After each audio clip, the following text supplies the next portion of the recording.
বন্ধুরা, আজকে আমি বানাচ্ছি এগ চিলি। কিভাবে বানাচ্ছি দেখুন। ডিমটাকে সেদ্ধ করে নিয়েছি, আর দেখালাম না। এবার আমি ছুরি দিয়ে কেটে নেব। মাঝখান দিয়ে দু টুকরো করে নিলাম। এবার দু টুকরোকে এক টুকরো করে এবার আপনারা এইভাবে লম্বা করেও রাখতে পারেন, বা মাঝখান থেকে ও ফালি করে দিতে পারেন। আমি এইভাবে করে নিচ্ছি দেখুন। এবারে একটা বাটির মধ্যে আমি নিয়েছি 4 চামচ কর্নফ্লাওয়ার আর 2 চামচ ময়দা।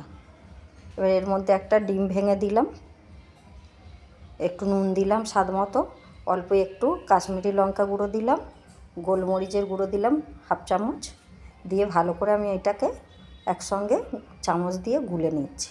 ভালো করে গুলে নেওয়া হয়ে গেছে। এবার দেখুন, এবার এর মধ্যে প্রয়োজন মতো জল দেব। আগে একসঙ্গে বেশি দেব না, এটা খুব ঘন হবে না আর খুব পাতলা হবে না। ব্যাটারটা ভালো করে গুলে নিতে হবে। দেখুন কিভাবে। এবার কড়াইয়ের মধ্যে আমি তেল দিয়ে দিলাম, সাদা তেল। এবার একটা বাটিতে আমি 2 চামচ কর্নফ্লাওয়ার গুলে নিচ্ছি। এবার একটা একটা করে আমি ডিম নিয়ে নেব, নিয়ে চামচ দিয়ে এইভাবে ডিমটার ওপরে দিয়ে দেব, দিয়ে এই তেলের মধ্যে দিয়ে দেব। এই একটা একটা করে যেমন ভেজে নেয় এইভাবে আমি ভেজে নেব। ডিমটা নিয়ে এইভাবে দেখুন কিভাবে দিচ্ছি। এইভাবে আপনারা বানাবেন, দারুণ খেতে হয় বন্ধুরা। ডিম দিয়েও যে এইভাবে বানানো যায়, আপনারা বানিয়ে খাবেন। এবার উল্টে পাল্টে লাল করে ভেজে নিতে হবে। এবার এই ভাজাটাকে তুলে নিয়ে এইভাবে আমি পরপর ভেজে নেব, যেইভাবে ভাজে লাল লাল করে ভেজে নিতে হবে। এবার ওই তেলের মধ্যে তেল তুলে এবার দিয়ে দেব রসুন কুচি, ছক করে কেটে রাখা পাপড়ি ছাড়ানো পেঁয়াজ দিয়ে দিলাম।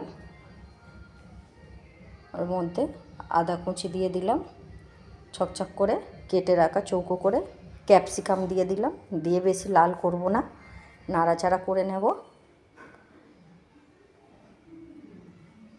এবার দেব স্বাদ মতো নুন, বেশি নুন দেব না, কেননা এতে সোয়া সস পড়বে। এবার একটা বাটির মধ্যে 4 চামচ টমেটো সস, 2 চামচ সোয়া সস আর 2 চামচ চিলি সস। কম বেশি আপনারা এটা করে দিতে পারেন সসগুলো।